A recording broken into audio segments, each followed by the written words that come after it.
That's the most amazing thing about Afrika Tikkun. You feel at home. So when I met Afrika Tikkun, I think my life molded in a positive way. If it wasn't me, being part of the organization, who knows where I would be at this moment, especially looking at the community that I'm from. Afrika Tikkun opened up a whole lot of things for me. It made me see things differently in terms of focusing on school, getting my academics right. Afrika Tikkun changed my life.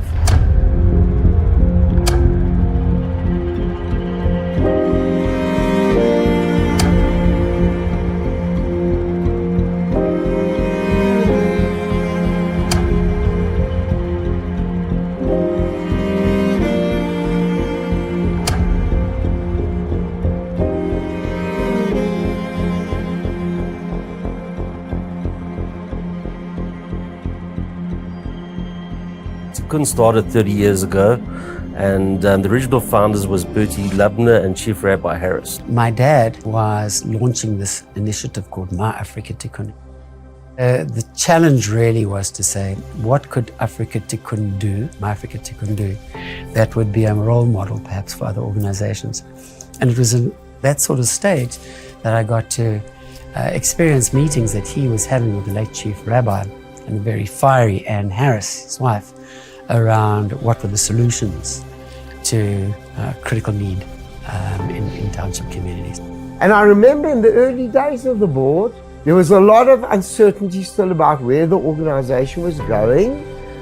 They were struggling to get the focus of the direction of what they wanted to achieve. It was still evolving. When I started, it had a soup kitchen. So we had a buggy that we had lunch boxes that were put in the food. So they were delivered from house to house. And they saw the need there. They saw the children. They saw there was no education. They saw people were living under very difficult and poor circumstances. How can we help them? And they said, well, let's help the families. How can we go into the townships and help the families? What does everyone need? Nutrition, they need food, they need liquid, they need shelter. And so Afrika Tikkun set up some centers. And they said, well, we've set up the centers. Now what do we do? We started focusing on various aspects, which was early childhood. We were doing after schools. We were doing kitchen and nutrition. We were doing caregiving work. We spent all this money on these kids. And what's the next step?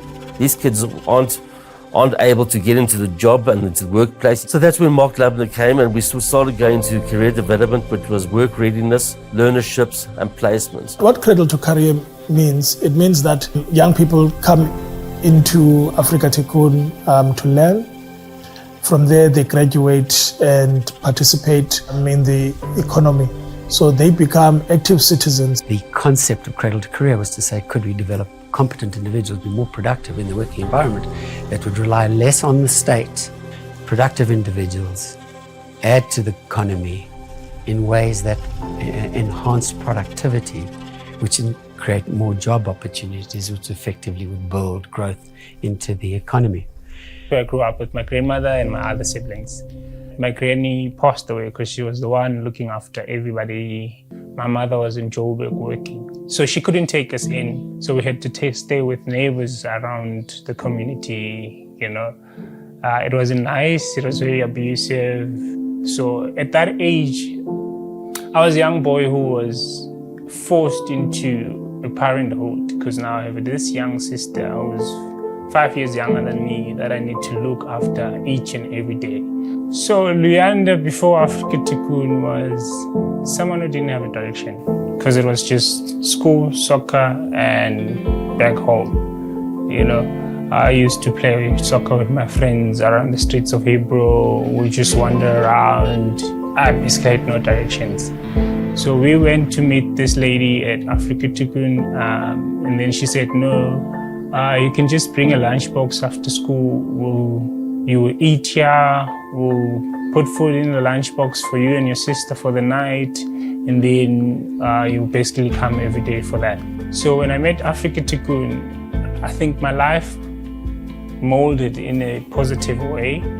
I started focusing more on my education. I started opening up to a lot of things. I enjoyed a whole lot of programs that changed me, and the people there, you know, they make you want to change. The reality is that when a child is hungry, they can't make the most of the learning opportunities they have. They can't make friends. They can't build social skills. They can't, you know, think in class. They can't work. If we want to make a change in our country and we really drive a difference for the future, our kids can't be hungry. I happened to have the opportunity to go to one of their events, the Top Achievers Awards, and this young man was narrating a story about the type of background that he comes from, but he had actually achieved, like, you know, distinctions in mathematics and physical science. He had actually gotten 100%. And for me, it was like, wow, this is the impact that this program is having. So it's more than just supporting an education program. It's actually, you know, you're actually changing somebody's life and creating a new opportunity and opening a new door. But I think with Afrika Tikkun, we found our real partner, and one that we've now had for 20 years, because we could see that the money was going to good use. Strong partnerships can serve you in times of need.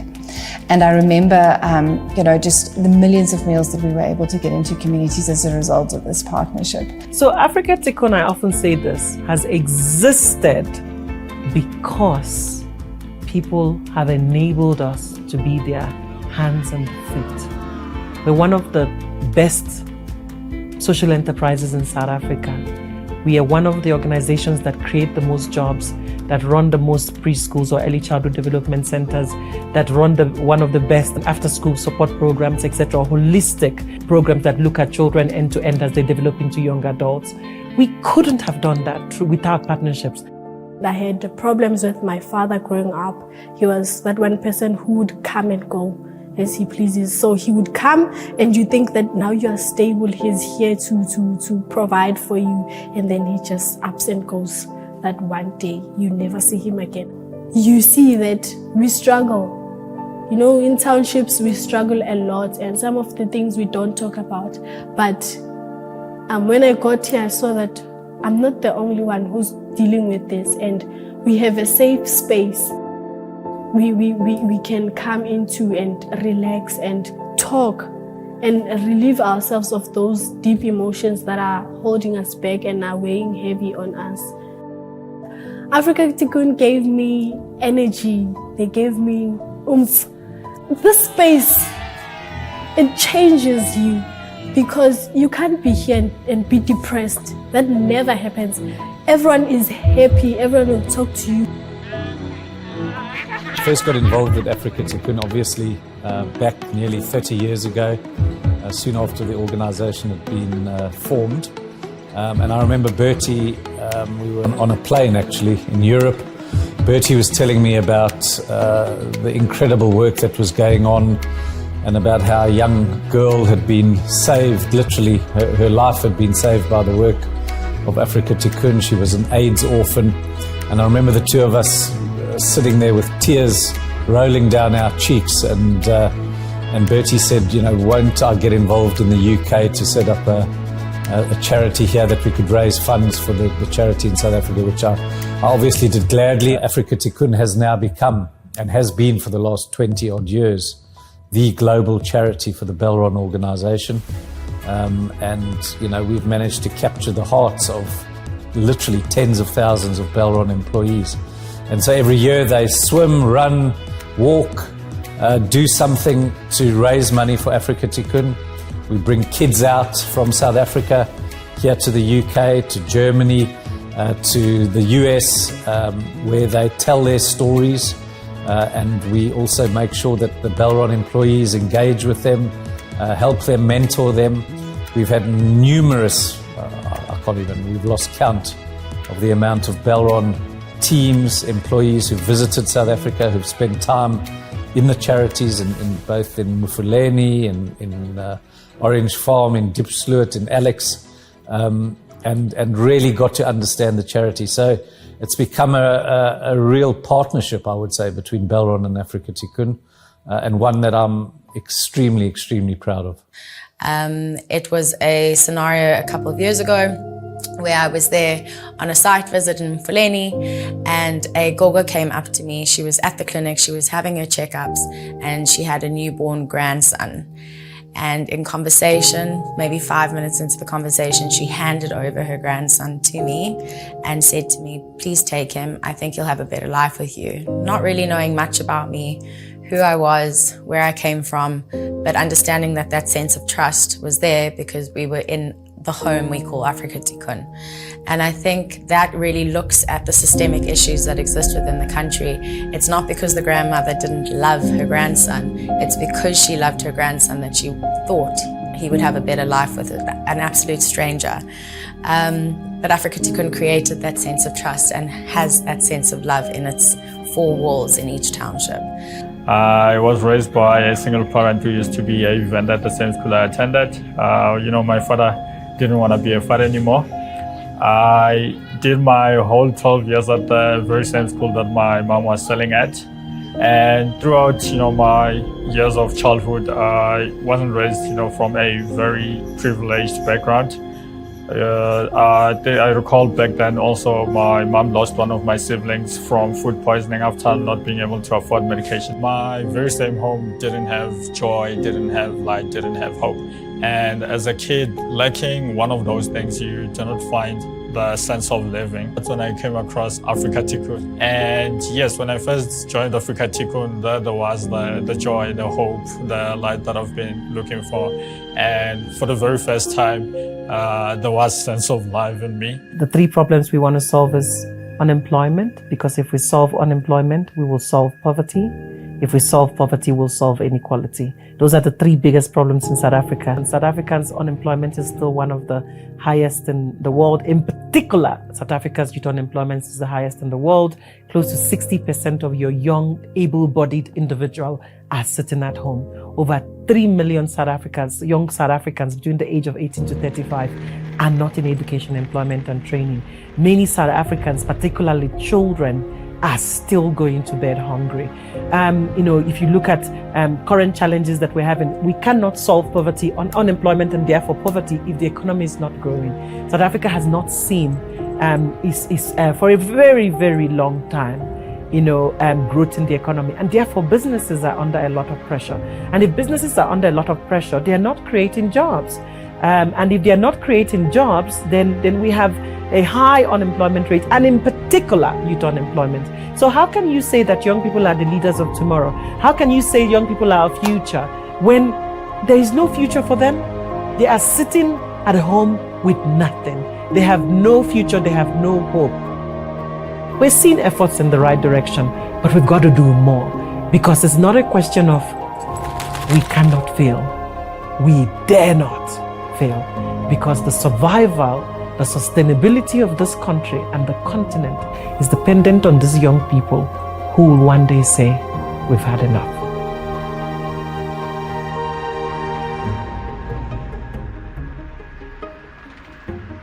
We've got to come together and realize that we've all got a contribution necessarily to make. And if we honor one another and respect one another mutually, I think we can start to make some material inroads and change the scenario very quickly. So every single year is a challenge. But what we do is we have to step back and say, hold on, we've got something special. That's why we are the leading NGO in South Africa, I believe, as far as what we do and the amount of impact that we have. Irrespective of your life circumstances, you can always overcome it with the right attitude. Mandela taught us that. And Madiba taught me certainly about being absolutely resolute and never giving up.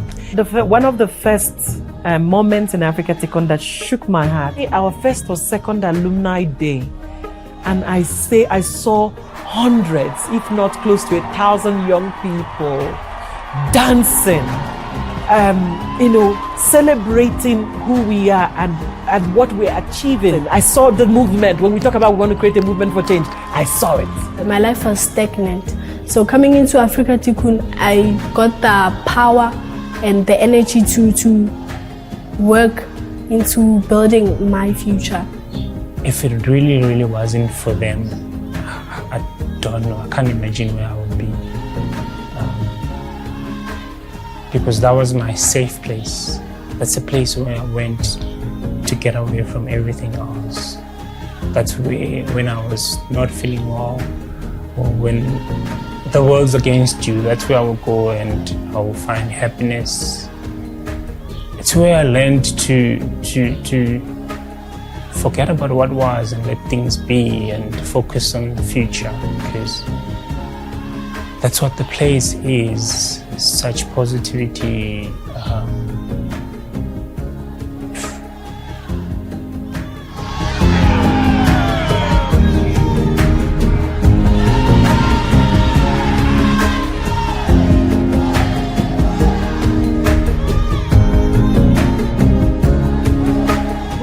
Look at the success stories that we've had in the various cohorts that we've had, Naspers Labs has had with Afrika Tikkun. We've had 70, sometimes 80, and of recent up to 90% of our learners graduating and all getting into a variety of work opportunities in the tech and the digital space. So we're always revisiting what we do. We're always trying to make things better or improve them. But the underlying aspect of everything we do is to make sure that our young people are economically empowered at the end of the day. And really that's the only sustainable future we've got, is in our young people. We've got to come together and realize that we've all got a contribution to make. We find purpose in our daily lives, and it bonds us in a way together as human beings that kind of makes life really worthwhile. Looking and taking care of young people, to me, is so fulfilling, because kids come in here. They don't have to worry about, getting something into their stomach. They don't have to worry about that. They come in here, they've got meals, fresh meals, every time they come here, every day. Like, I'm looking at where we start our Cradle to career model, the little ones, they've got 4 meals a day.